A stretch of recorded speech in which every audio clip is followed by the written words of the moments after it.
We'll get into that. I got some good questions for that. So, We could go there for sure. absolutely. Let's hop into it. It's wonderful to meet you. Thank you for taking a minute out today. I appreciate it. I appreciate you having me on. Thank you. Absolutely. So, let's begin our journey.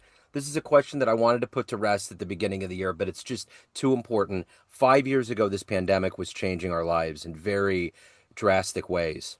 How did you survive the 2020 pandemic, and how has it reverberated into your life in 2025? Oh, that's a big question. Yeah. Gosh, how did I survive? Well, you're right. I have to appreciate the pandemic, Yeah. and I don't have that energy. It's not widely spread to say that, but it was a great unifier. I don't know if you remember September 11th, 2001, Hmm. the tragedy that the country experienced and the rest of the world to kind of experience it with us, right? Yeah. I remember driving around and seeing American flags everywhere. I remember just people in cars being nicer to each other on the street. Yep. I remember this great unifier. We were all brought together because of this tragedy. And looking back at the pandemic, there was a little bit different vibe to it. This hit different because it did bring people closer together because we all went through something, but it also separated us. It also siloed us. It also divided households politically, which is so weird. I mean, why should something that supposedly has to do with health become so politically charged? That I remember the beginning, I bought into this flatten the curve, slow the curve thing, and I was sitting there in my basement, like helping sew masks for, what I thought were countries that needed them, and then after 2 weeks, when I watched the divisiveness become so politically charged, Yep. and I watched the planned flattening not flatten anything, and the propaganda and the conflicting stories, it really just it hit me that I feel like I've been duped, although I can't prove it. And I have to send my daughter, school was shut down, church was shut down. I had to send my daughter to school when it started back up again with a mask that felt so dehumanizing. Hmm. It tore at my soul as a mother. There's one thing that was pretty, I don't know if it's unique to me or not, that happened during I call it the plandemic sometimes, but whatever. Uh, I actually met my husband Yeah. in, it was May. We met in April. We went on our first date in May of that year of 2020. Wow. So it was really interesting because when this mutual friend of ours invited us over, he was like, you got to meet and you shouldn't, like, my husband, he's like, should I wear a mask? And he's like, well, they'll kick you out if you do, because that's dumb. And we're like, okay, good. We're on the same page there. But we got together and we met. And because he worked remotely and I worked remotely, what that the gift in there for us was that we literally spent every day together, Yep. all day, every day together. And so we got married that December, but we got probably 5 years worth of most people's dating lives. Hmm. In that time, we got to know each other really well. We spent every day together. He interacted with my kids, who are now his kids, and it was really a blessing for us to be so close and so excluded from all the interaction or interruptions rather, and all the distractions that could have drawn out a relationship. Because I gotta tell you, Joe, like, this man coming into my life as a mom of 5 kids was the biggest blessing, not just for me, but for them. And it couldn't have, if it had been any later, we would have been in a little bit of trouble Yeah. because these kids need their dad. So that's the best thing that came out of 2020 for me. That's the perfect time to be courting. I mean, what else are you going to do? I mean, and that was the time where we all got to that existential crossroads, and when you can find somebody that's compatible, that's huge, you know? Yeah. And I've heard that so many times about this time period. There's so many people that have really wonderful stories. I mean, it doesn't take away from the woe and everything that was going on, but there was a lot of moments that were really magnanimous that changed people's lives. So, let's get to the heart and soul of what you do on a daily basis. And kids always pull the truth out of us. I'm gonna put you in front of 12-year-olds. It's career day, and the kid in the back of the room is like, "Hey, what do you do for a living?" What's your answer? Okay, so this is so funny because for a long time, I would go and get on stages and leave my kids at home, Yeah. right? So when my kids, this actually came up. One of my daughters was asked career day, what does your mom do? And she's like, I don't really know. And I was embarrassed. I was like, my own kids don't know what I do. I need to start integrating them. I need to start pulling them in. So what I did 3 years ago is a little bit different from what I do now. I've taken a little bit of shift and different pivots and clarification, that kind of thing. But my goal and my purpose is to find the people whose messages I can get behind and put a megaphone up to their mouths so they can monetize that message. I'm really proud of myself for that alliteration. I came up with it all on my own. Yeah, that's But awesome.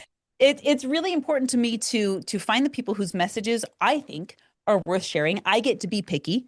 I believe that everyone can have a microphone, but I don't want to put a megaphone up to everybody. I don't want to put a megaphone up to people whose messages will harm my children. We recently had an instance where someone came to my husband and I, and they said, "This is my business, and I want your help growing it." And I looked at their business and I said, "I can't get behind this. I can't help you. This is not something that I can support. I would be embarrassed if my children found out that I was supporting this business. So no." Yeah, But here's the thing: like I want to train speakers, and I do, and it's a huge blessing. So what I do, what do the kids say? They'll say, "Mom gets on a lot of podcasts." They'll say, "Mom invites a bunch of guests over," and they sit down in the basement studio and they interview and they talk together. And I've started integrating them. So my daughter will oftentimes run my soundboard, and the other daughter will run check-in at the events and listen to speakers come and speak. And I got to tell you, it's my favorite thing when those kids get exposure to these people because, yeah, I mean, if you're a parent, you know that your words will often fall on the deaf ears. yeah, But when someone else says and echoes what you've been saying, it lands. And that's been one of the coolest parts in putting this megaphone up to speakers' mouths is having my kids in the proximity and they're like, "Hey, Mom, this really cool speaker said this really cool thing." And I'm just quietly saying, "That's awesome. yeah, Tell me more." yeah, yeah. So, what did you want to be when you were a kid? What was your dream job at 12 years old? Okay. Okay. So I didn't know what I wanted to be at 12, but I knew it at Yeah. 15. Okay. So this is I've never told this story. I don't think anybody knows this. So when I was 15, I got taken to a musical that I thought was an opera. It was Phantom of the Opera, Yeah. and I fell in love with it. Oh my gosh, I was whisked away. I was swooning so much that that year I actually raised enough money on my own to go to Paris and see the Paris Opera House, Wow. and I remember writing it on a piece of paper in Mrs. I think it was Miss Walpensky's class. What do you want to be when you grow up? I wanted to be a singer on the Paris Opera House stage. That's what I wanted to do. Like But that just sounded so cool to me. And so I use my voice in a different way now, but that's what I wanted to do. I wanted to sing on that stage and just bring that musical majesty. I wanted people to swoon so hard when they heard my beautiful voice, and that's obviously changed so much. But I guess I've always been drawn to the stage if I think of it that way. but I don't know that the kids these days understand how big the Phantom of the Opera was when it was big. It was Dude, huge. Was that yeah. Sarah Brightman that did the singing? I Yes, she was the original Broadway and Okay. that soprano. Ooh. Yeah, I saw her live at one of our amphitheaters, and I can't remember in what incarnation because she did different genres, but it was pretty stellar. Like she had because sometimes when you hear people, I remember one time somebody told me they saw Gwen Stefani in concert when she was in the No Doubt days, and it Uh-huh. wasn't okay. It was Ah, like she was a different studio version than she was live. So we talked about this leading up. It's great that you brought this up. What was one of the most seminal concerts that you ever witnessed in your life that left a huge mark? I didn't get to go to my first quote unquote concert until like 2 years ago. Okay.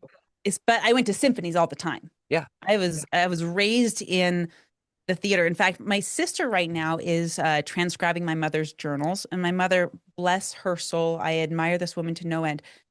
She raised our family in music, Yeah. and she would even like.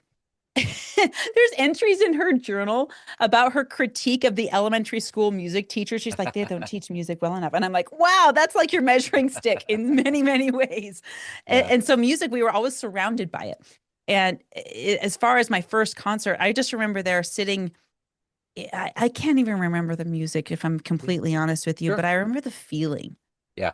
I remember the feeling of being in the concert hall and the dome glass and how it was trained to reverberate the sound and just make you feel something. I remember the feeling of my sternum shaking against my ribs when I heard the low cello sounds or the low bassoon sounds.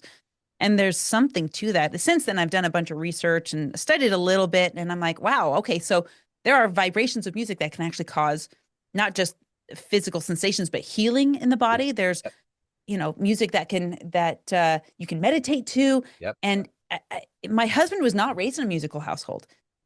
And so for someone who was raised with this to hear someone that didn't grow up with music is like it's like hearing that they didn't breathe Yeah. as a child. I was like, how did you do that? How do I you know. It's weird, isn't it? You know, when I was a kid, my dad didn't listen to a whole lot of music, but he was really into Pavarotti. You know, he was Oh, 100% Italian, his huh? ancestors, so we got that in our bloodstream. And I remember I went, speaking of 9/11, one of the times I went to Europe, I was in the back of a water taxi in Venice when 9/11 happened, so I had to get back to Oh man. America. That was a whole other thing. But I remember the first time I went, I had a pen pal in high school, which is a weird thing now for kids to hear, but I just wrote letters and I ended up going over and visiting her in Florence, and I went down to Rome, and I remember I was right by the Vatican, and one night I was just out. I didn't have really any itinerary. I was just in Europe. Let's Oh, go. Before cell phones, before we had calling cards, it was like it was a different world. And I remember I went down and it was in St. Peter's Square and there was a oh, Vivaldi concerto with an operatic singer. And it was one of the first times that I witnessed something that literally like, you know, because us males like squash the ego down and emotions are hard to get out. It was like what is this substance coming out of my eyes? It was like really hit me like in a very specific way, but it was unreal. I mean, it's Vivaldi and it's an operatic singer in Rome. in The, Rome. I got goosebumps, man. Oh, it's just like she had the whole garb. It was like that old European garb she came out in, like the English with the wigs and all that. And she just Yep. boom, like I don't even think she had a microphone. It just filled that space. So anyway, Uh, I get that the power of music and people that didn't have that diet growing up. It's so foundational, you know. oh, absolutely.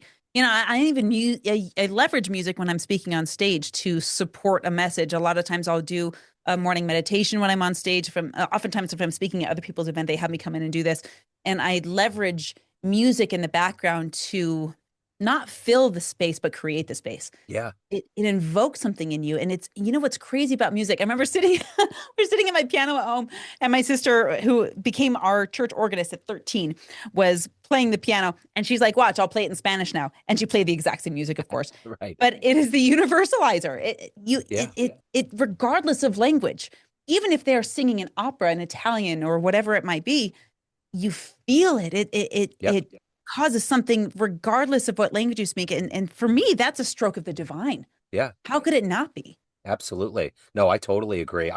Yeah, and there's been so many therapeutic avenues that have been explored with therapy and helping people get through. So, yeah, I totally get it. So, I'm curious, being in the realm of speaking, what's the best speech you've ever witnessed? Oh, wow. The best speech I ever witnessed. Well, how do you qualify Well, best? okay, let me give you mine real quick. And Yeah, yeah. this isn't a political answer. This is just the force of this human. I, at the Truman Library here, saw Bill Clinton speak 20 years ago, and I still remember what he said. When he came through that door, it was like when the State of the Union happens, the doors open up, and it's like the energy absolutely shifted when he came in that room. Like everything, every molecule got into a different space, and it was unbelievable. His vernacular, his speaking ability, it was impeccable. So that's kind of one of those moments where everything came together and they walked off stage and you were like, wow, that was something else you didn't expect, Yeah. maybe. Well, and I love that you said that because as whatever your political opinions are, and I believe in the ability to disagree amicably. Sure. I was pretty politically ignorant when Clinton was in office, but I remember him being venerated as an exquisite orator. Yeah. That he had that, and he had that ability, right? Yeah. So what's funny is that I can think of a lot of different speeches. I can think of the eloquent, I can think of the simple, and I can think of little sound bites that have stuck with me forever.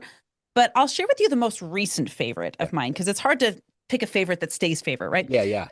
So a most recent favorite came when we were sitting around the table. We homeschool our kids, and so we had a little graduation where we handed out certificates, and I had a semi commencement thing, even though no one was graduating high school, but just moving to the next grade. And I opened up Spotify, and I pulled up the 1999 commencement speech. I don't know if you've heard of it. It's called Wear Sunscreen. Have you heard of this? I think so. I think I have. Yeah. And that's the title of the speech, but it's a 7-minute speech where and this was a real high school commencement speech from, I don't know if it was the principal or what administrative office he held, but he just laid down these simple truths, one after another. Like, wear sunscreen. It's one of the best things you can do for your skin. Be nice to the people around you. And it gives these small sound bites of Yep. advice with this music in the background, right? It's really fantastic. And that pieces of that have stuck with me. And it's not even quotes from that speech. It's a reminder of what are the basics?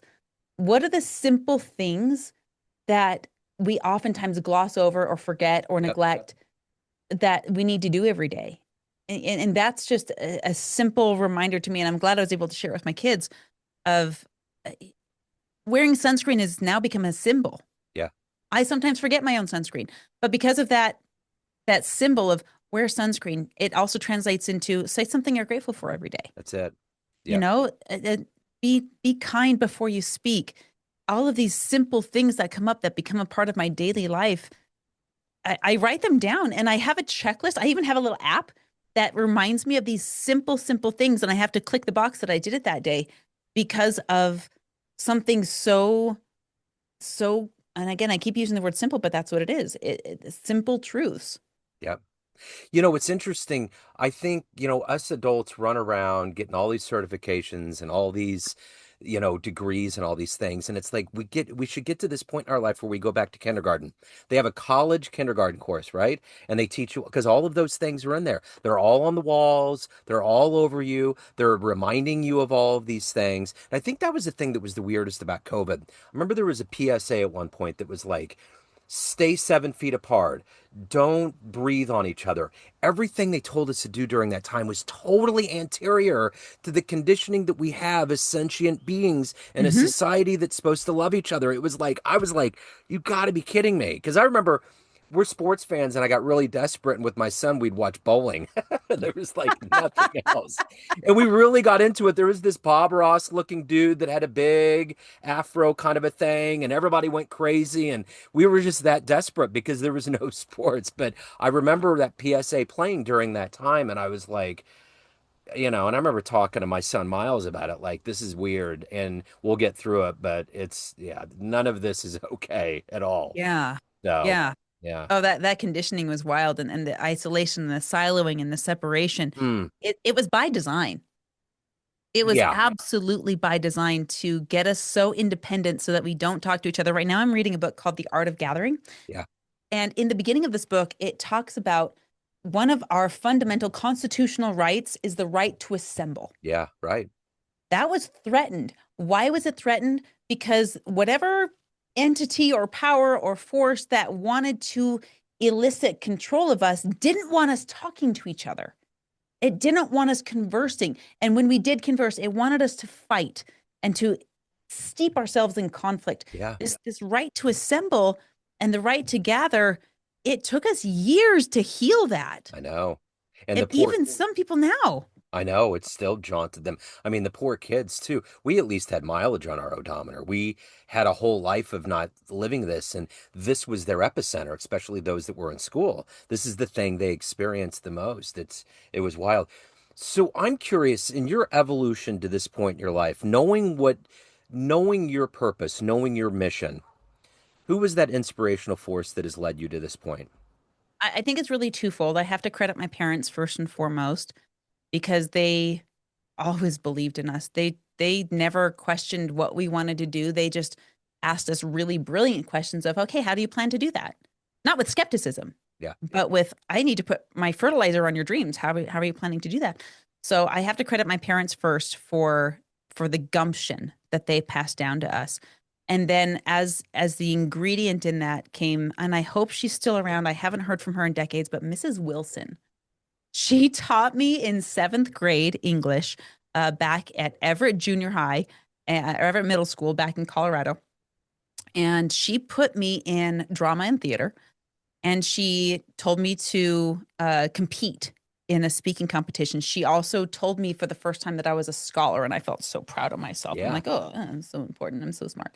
But she put me in a speaking competition when I was 12 years old, and I it was Optimist Speech Club. It's kind of like the Kiwanis Club. They have their own thing going. and they had this competition for kids. And I went and took, the area, and then I took regional, went on to compete in state. And her belief in me, it's like we talked about earlier, that second person, the power of the second witness Oh outside yeah. your parents, Hmm. right?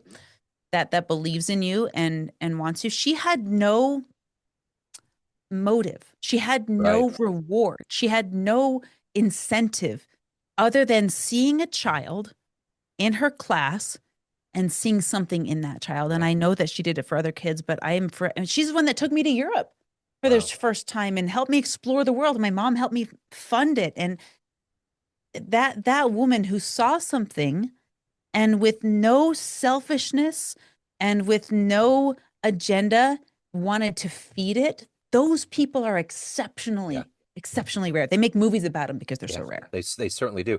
What was the time that you got on stage in front of a group of people and moved them in a way that you didn't expect, and you were blown away when you got off stage and you were like, wow, like you felt a magic, an energy, an essence that was different from others? So this was back in I gosh, I think it was about 3 or 4 years ago. I was doing a lot of events back then, and they all kind of blur together, so I couldn't name the date for you. Sure. But I remember getting on stage, and this was a moment where I was the MC, so I was the glue between all of the speakers, and the next speaker had a 3 hour block, and the previous speaker had finished early, and so as the MC, I have to be watching that stage at all times to make sure it never is empty. As the last speaker got off a little early, I got my microphone on, I was ready and everything, but I had 30 seconds notice. The stage manager called me. They're like, I think they're wrapping up early. They're finished with their slides. You better get over here. So I got over there, got my mic pack all on, and I got on stage. I started talking to the audience, and on my confidence monitor, it said the next speaker isn't ready. So I was like, okay, cool. I can do a 10 to 15 minute contribution to the audience. We can do some shares, maybe a small exercise, and go on. And then 20 minutes later, speaker's not ready. 30 minutes later, it went for 3 hours, bro. Wow. 3 hours. And, I didn't prepare a slide or anything.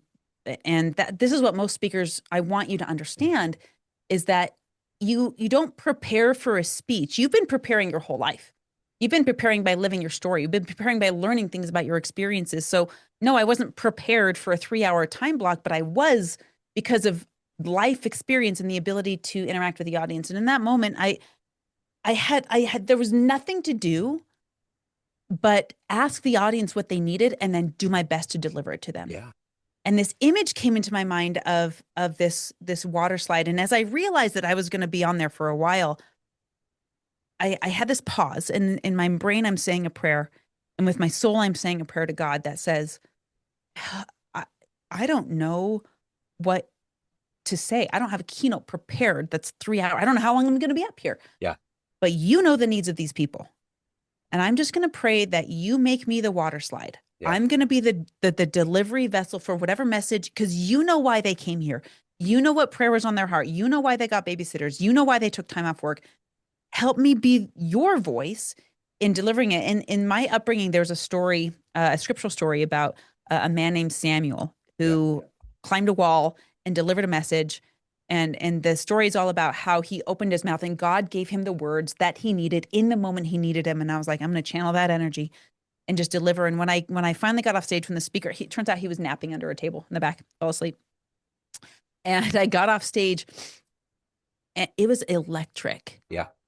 The audience fed me. It Yeah. was, I don't know if you can use the word miracle or not, but it felt like it. And when I got off that stage, I felt completely energized, but at the same time, completely exhausted. Yeah. And we had a security team in the back, and I fell into the arms of my poor security guy. He's like, what the heck is going on? I fell into the arms of the security guy. His name is Al, backstage, and just started crying. I was bawling not out of sadness, but out of gratitude, out of exhaustion, Oh, sure. out of feeling fed, but also it was like, I don't know. It was like I was like this copper wire that the electricity was just pumping through, Totally. and I was just the conduit. And I don't know if someone, I don't remember anyone coming up to me specifically about that keynote, but I mean, you know what it's like when people just give you feedback that it's not feeding your ego, but it's just an indicator that you did that you were supposed to do. That was the magic. So, of everything that you've done and evolved into, what are you the proudest of? My kids, Yeah, hands down, hands down. I watch my daughter play her trumpet in marching band in parades. I watch my other daughter get paid to do her art. I watch my oldest daughter, who is, eh, she has a gift of nurturing kids and she works at a daycare and she is the blessing that every single one of those kids do every day. I watch my son as he upholds the name of our family when he goes to camp and does the right thing when nobody's looking. I watch my youngest son, he's 2.5, but oh my goodness, his energy and his creativity and I can see something in him that says he's going to be the protector of his family one day. yeah. I watch my husband, who we worked so hard to find each other, and I get to raise my family. And it's I my other daughter, who is just so magical. She dances like nobody's watching, and she inspires me. And every time I see her, I'm like, dance harder, sing louder, do whatever you're doing more. I love to see more of this. And so when I'm gifted with these souls to raise, I always ask God after my last delivery. I'm like, did I get everybody? Did I get everybody? That's how I find out if I'm done, and we're done. Yeah. But when I see them grow into the purest version of themselves and those little glimpses where they're undiluted and untouched by the world and they're just doing it because they love it and makes them happy, I'm proudest of that. So let me ask you this. Everyone has a perception of you, family, friends, clients, everyone that sees you on stage, that you run the show. What's your perception of you? Who do you think you are? Oh, I've never been asked that before. Okay. It's fun. I love that. I have a perception of myself. There's a trigger phrase that I've trained myself to respond to, and it's "Who are you?" And I have it written in a set of notes in my phone, and I run this recitation. I reprogram it every year, and I run this recitation, and I say it to myself over and over and over again. So anytime anyone asks, "Who are you?" my automatic pre-programmed recitation, it's like a song response is, I am Marianne Hickman. I'm the daughter of the High King. I am the beautiful wife and amazing mother to my husband and to my children.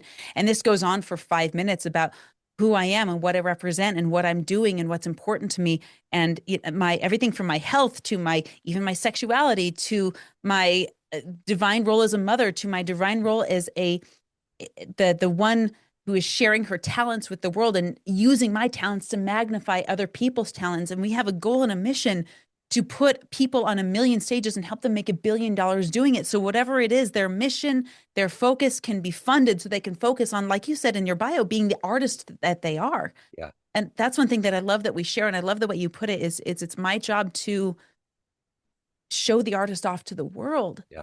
And I feel so passionate about that because Joe, you and I know that we can touch so many people, Hmm. but there's people that will never be able to touch. Yeah. And if I can play a part in putting a megaphone up to the mouth of the person that can save that life, then that's what I want to do. I start with my kids and I help them magnify their talents to the best of my abilities. But then I go out because one day my kids won't be living at home. Yeah. I'm always their mother, but someday they won't be living at home. And my job isn't done when my Yeah. last one turns 18. Yeah. So that's, I suppose, in answer to that question, that is the best way I can encapsulate it. I love it. So let's say we get off the call, time machine pulls up. You can go anywhere in the history of time and see one speech, one person give a speech. Ooh, that's another good one. Ooh, That's a okay. fun So one. I'm going to go back to Jerusalem Okay. and I want to sit on the hillside eating fish and bread and hear the Beatitudes. I want to hear probably the most well known speaker in the world, Jesus Christ, deliver his speech from his mouth and marinate in that. Yeah. I would love to do that. That would be cool. Luckily, it's written, so we can have Yeah. a piece of it. That's it. Yeah. So if anyone wants to reach out, they want to hire you, any of the good business, where do they go? Well, you can just go to mariannehickman.com. Okay. I've got a lot of resources there. I'd love to work with people who feel called. I know I'm not for everybody. I'm not supposed to be.